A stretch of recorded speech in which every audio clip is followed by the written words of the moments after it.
Like I said earlier, there's 5, 6, 7, however many different steps or phases to change, ranging from denial to acceptance. And what I know most common with change is we quite simply have to deal with resistance, whether that resistance is coming to you internally or externally. We all need to deal with this, again, as leaders, managers, solopreneurs, individuals, and so forth. So I like to say that we have a choice. We can overcome the resistance or not, or be overcome by the resistance. So, of course, I would suggest that we must overcome the resistance versus being overcome by the resistance. We actually need to embrace resistance. It's real. Viva la résistance. That's my best enunciation of those words. But again, to embrace it, that it can be very positive. And I want to use a metaphor. In the sport of motorsports, racing, downforce or resistance is an aerodynamic that actually keeps a car on the road, and it allows it to actually travel faster through corners. They also call that grip. So I like to use that metaphor because we need to be thankful for resistance and resistors. Resistors bring up matters that also help us from flying off the road into some unnecessarily or horrendous crash. What I also know is resistors are smart and talented. As much as we know our topics, they know a lot. So let's not underestimate them. We need to appreciate them, their perspective, and I'm going to further suggest that we involve them and listen, which is where I'm going next.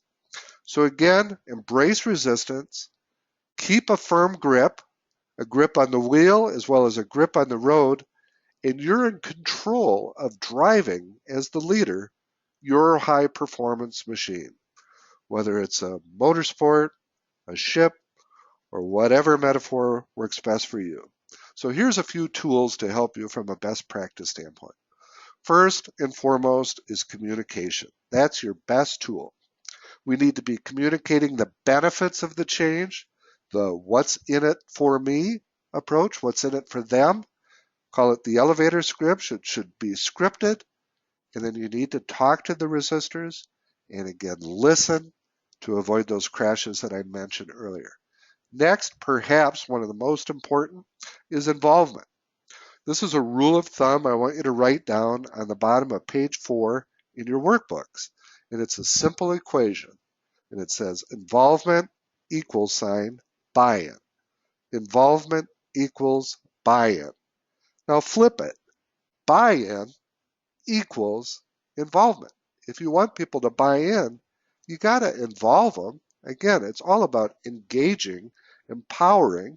So involve resistors, whether they're employees, customers, colleagues, stakeholders, shareholders, or whatever.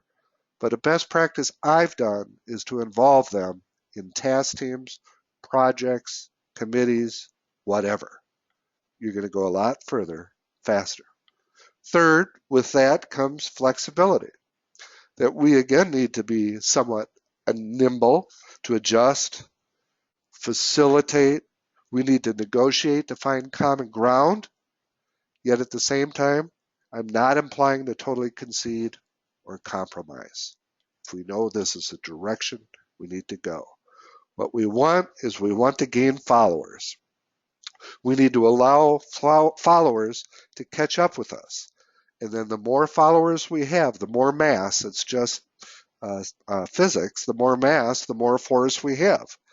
So in business, what we got to remember, it's not just about us as managers, leaders, etc., to get across the finish line. It's about getting everybody, customers, employees, shareholders, etc. So what I know is that most people are cheering us on. So take the wheel, lead, have the chutzpah to stay the course if it's for the greater good of the organization, and understand you just may not get 100% support, especially at first. out of the gate with new initiatives.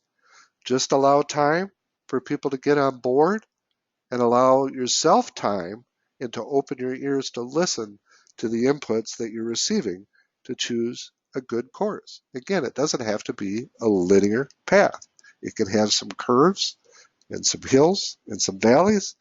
And the more often your people and yourself experience successful change, the more resilient they're going to be becoming for future changes.